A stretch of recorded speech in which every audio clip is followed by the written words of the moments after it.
Assalamualaikum warahmatullahi wabarakatuh. Sahabatku yang berakhlak mulia, jumpa lagi di channel yang memberikan pembelajaran dan pemahaman tentang akhlak serta memotivasi kita agar selalu bersikap mulia.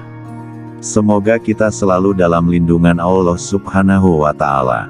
Baik sahabat, tujuan kedua kita mempelajari akhlak adalah menepis kesenjangan yang sangat jauh antara akhlak dan ibadah. Dalam konteks yang lebih luas, untuk melenyapkan jarak antara agama dan dunia. Engkau mungkin menemukan orang yang begitu baik tatkala berada di masjid, tetapi begitu buruk di luar masjid. Seolah-olah ia berkata, itu tidak penting. Adapun ibadah seperti yang dikehendaki agama adanya di dalam masjid. Sementara dalam hidup ini aku berhak melakukan apa yang kuinginkan, ini sungguh sangat salah. Pemisahan tersebut sama sekali tidak dikenal dalam Islam. Islam adalah satu kesatuan, masing-masing saling melengkapi dan tidak terpisah. Jangan sampai engkau seperti orang yang ibadahnya mengagumkan, tetapi akhlaknya sangat jauh dari Islam. Jauhilah dua tipe manusia berikut ini. Kesenjangan yang sangat jauh antara akhlak dan ibadah menghasilkan dua tipe manusia. Pertama, manusia yang rajin beribadah, tetapi buruk akhlaknya. Kedua, manusia yang berakhlak baik, tetapi buruk ibadahnya. Karena itu, kau lihat ada orang yang di satu sisi menjaga amanah dan sangat jujur, tetapi di sisi lain ia tidak mengerjakan salat. Kau lihat pula ada orang yang di satu sisi sangat tekun beribadah, tetapi di sisi lain sangat buruk akhlaknya.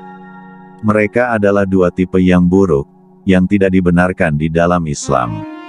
Karena itu, tujuan kita mempelajari akhlak ini adalah membentuk pribadi yang tekun beribadah sekaligus berakhlak mulia. Aku khawatir engkau termasuk salah satu dari dua tipe di atas.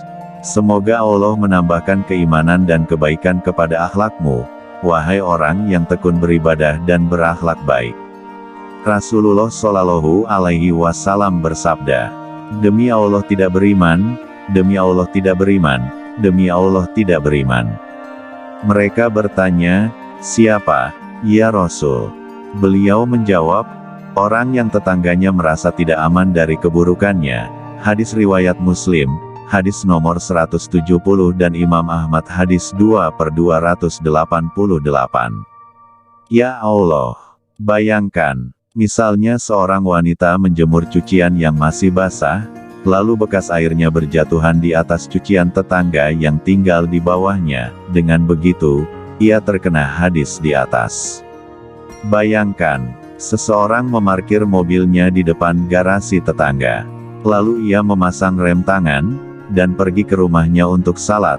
Ia pun terkena hadis di atas.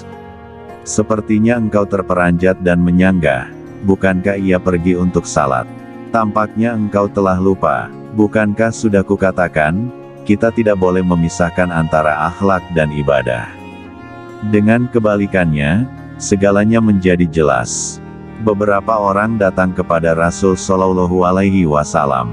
Mereka berkata, "Wahai Rasulullah, fulan terkenal rajin mengerjakan salat, berpuasa, dan berzakat. Hanya saja, ia sering menyakiti tetangganya." Rasul Shallallahu Alaihi Wasallam menjawab, "Dia di neraka." Lalu disebutkan pula ada seorang wanita yang salat, puasa, dan zakatnya biasa-biasa saja, tetapi ia tidak menyakiti tetangganya. Maka Rasul Shallallahu Alaihi Wasallam menjawab, "Dia di surga." Hadis riwayat Imam Ahmad, hadis 2/440, Al-Hakim hadis 4/166, Al-Haytsami hadis 8/169. Jangan sampai salah paham, ini bukan ajakan untuk mengurangi kadar beribadah. Kami hanya ingin agar engkau memahami secara benar, jangan hanya baik dalam satu sisi, tetapi buruk dalam sisi yang lain. Ingat, tidak boleh ada kesenjangan antara ibadah dan akhlak. Betapa banyak yang termasuk golongan ini. Nabi Shallallahu Alaihi Wasallam bersabda, "Orang yang paling buruk kedudukannya di sisi Allah pada hari kiamat, adalah orang yang dijauhi manusia karena takut pada kejahatannya." Hadis riwayat Bukhari, hadis nomor 6054 dan 3132, Muslim hadis nomor 6539. Mungkin kau temukan seorang ibu yang menasihati anaknya. Awas, jangan bermain dan mendekati anak tetangga kita, agar terhindar dari mulutnya yang lancang. Maha suci Allah, ia sudah memasang hijab. Namun, apa maksud hijab di sini? Akhlak manusialah yang menjelaskannya. Jika akhlaknya baik, ia akan dikenal sebagai orang berakhlak baik. Tetapi jika akhlaknya buruk, hal itu akan tampak dengan jelas. Betapa banyak yang termasuk ke dalam golongan ini. Mereka dijauhi orang agar terhindar dari keburukan mereka. Kembalilah kalian kepada Allah, wahai orang-orang beriman, agar kalian beruntung. Quran Surat Al-Nur ayat 31. Bayangkan, ia akan melenyapkan sebagian imanmu. Nabi Shallallahu Alaihi Wasallam bersabda, iman memiliki lebih dari 70 cabang. Yang paling tinggi adalah mengucapkan la ilaha illallah. Dan yang paling rendah menyingkirkan duri dari jalan. Hadis riwayat Bukhari. Hadis nomor 9, Muslim hadis nomor 151 dan 152, Imam Ahmad hadis 2/414. Ya Allah, menyingkirkan gangguan dari jalan termasuk bagian dari iman. Lalu bagaimana pendapatmu tentang orang yang membuang sisa makanan di jalan? Apakah ia sempat berpikir bahwa sikapnya itu akan melenyapkan sebagian imannya? Bagaimana dengan orang yang membangunkan anaknya pagi-pagi benar lalu berkata, buang kantong ini di jalan supaya tidak dilihat orang? Apakah ia sempat berpikir bahwa tindakan tersebut akan melenyapkan sebagian imannya? Bagaimana dengan orang yang meninggalkan mobilnya yang rusak, sehingga mengganggu yang di belakang dan orang-orang yang lewat di jalan, sementara ia tidak memperbaiki kerusakan yang ada? Apakah ia sempat berpikir bahwa tindakannya itu akan melenyapkan sebagian imannya? Berikut ini adalah contoh akhlak. Seseorang mengendarai mobilnya di jalan gurun. Lalu ia menemukan sebuah pelek ban dibuang di tengah jalan. Maka ia memarkir mobilnya, kemudian turun, dan meminggirkan pelek tadi.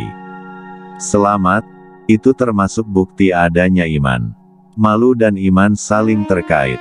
Nabi Shallallahu Alaihi Wasallam bersabda, malu dan iman saling terkait. Hadis riwayat Al-Hakim, hadis 1/22, Al-Tabrani dalam Al-Awsat hadis nomor 111. Pengertiannya, jika salah satunya cacat, maka yang lainnya juga cacat. Misalnya, seseorang sedang menunggu di bawah rumah, lalu ia membunyikan klakson terus-menerus. Di manakah rasa malunya? Selanjutnya seorang wanita berjalan dan tertawa dengan suara keras, di mana rasa malunya? Bisa jadi ia termasuk orang yang rajin salat. Tetapi, maaf, malu dan iman saling terkait. Ingat, hal ini sengaja kita ungkap agar kita bisa memperbaiki kesenjangan yang cukup jauh antara ibadah dan akhlak. Juga, agar kita mengetahui hubungan yang sangat kuat antara iman dan akhlak. Apabila engkau ingin mengetahui sejauh mana imanmu, lihat akhlakmu. Wahai orang berakhlak buruk, engkau bangkrut. Nabi Shallallahu Alaihi Wasallam bersabda, tahukah kalian siapa orang yang bangkrut? Mereka menjawab, orang yang bangkrut adalah yang tidak mempunyai uang dan harta. Beliau lalu menjelaskan, orang yang bangkrut di antara umatku adalah orang yang datang pada hari kiamat dengan membawa salat, puasa, dan zakatnya. Namun ia pernah mencela orang, mencaci orang, memakan harta orang, memukul, dan menumpahkan darah orang. Maka, ia pun harus memberikan pahala amal baiknya kepada orang-orang itu. Jika amal baiknya sudah habis sebelum dibayar semua, diambillah dosa mereka untuk diberikan kepadanya. Maka, ia pun dilemparkan ke neraka. Hadis riwayat Muslim, hadis nomor 6522, Al-Tirmidzi, hadis nomor 2418. Setelah semua penjelasan ini, aku khawatir engkau masih tidak sampai kepada hasil yang diharapkan. Namun, Paling tidak engkau sampai kepada sebuah pemahaman bahwa akhlak dan ibadah tidak bisa dipisahkan. Wahai orang yang bangkrut, kuajak engkau untuk berinfak. Maksudku untuk memperbaiki akhlakmu.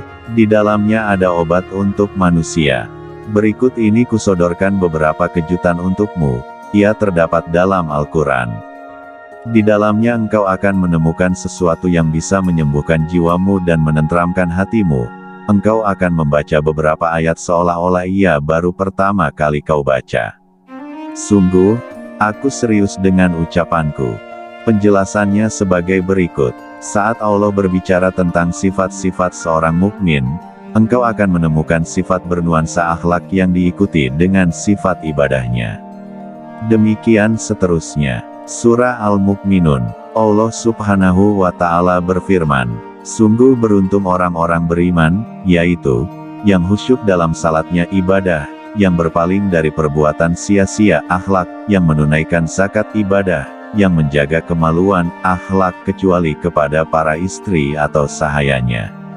Maka mereka tidak tercela. Siapa yang menyimpang dari itu, mereka itulah yang melampaui batas, lalu yang memelihara amanah dan janji akhlak, serta yang memelihara salat ibadah. Quran Surat Al-Mu'minun ayat 1-9.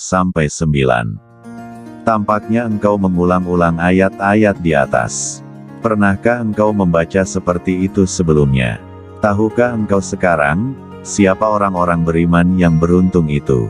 Merekalah orang yang tidak memisahkan antara ibadah dan akhlak. Nikmat apapun yang ada padamu adalah berasal dari Allah. Quran Surat An-Nahl ayat 53, aku bersyukur kepada Allah atas nikmat ini. Berikut ini sifat-sifat ibad Al-Rahman. Allah Subhanahu wa Ta'ala berfirman, ibad Al-Rahman, hamba Allah yang maha penyayang, adalah orang-orang yang berjalan di atas bumi dengan rendah hati dan jika diajak bicara oleh orang yang berperangai buruk, ia menjawab salam sejahtera akhlak, yang melewati malamnya untuk Tuhan dengan bersujud dan berdiri ibadah, yang berdoa, wahai Tuhan jauhkan kami dari siksa jahanam, sebab siksanya kekal, ia adalah seburuk-buruk tempat menetap dan tempat kediaman, ibadah, yang apabila membelanjakan harta tidak berlebihan dan tidak kikir. Tetapi pertengahan antara keduanya, akhlak. Quran Surat Al-Furqan ayat 63-67.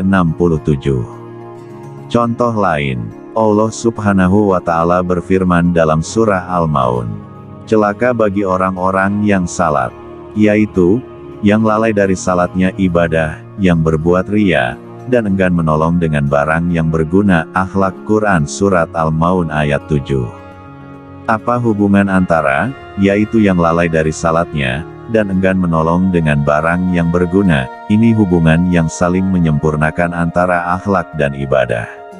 Sahabatku yang berakhlak mulia, tujuan akhlak yang ketiga dan keempat akan kami bahas di video berikutnya. Semoga video ini bisa bermanfaat bagi kita semua, dan kita senantiasa diberi kesehatan oleh Allah Subhanahu wa Ta'ala. Wassalamualaikum warahmatullahi wabarakatuh.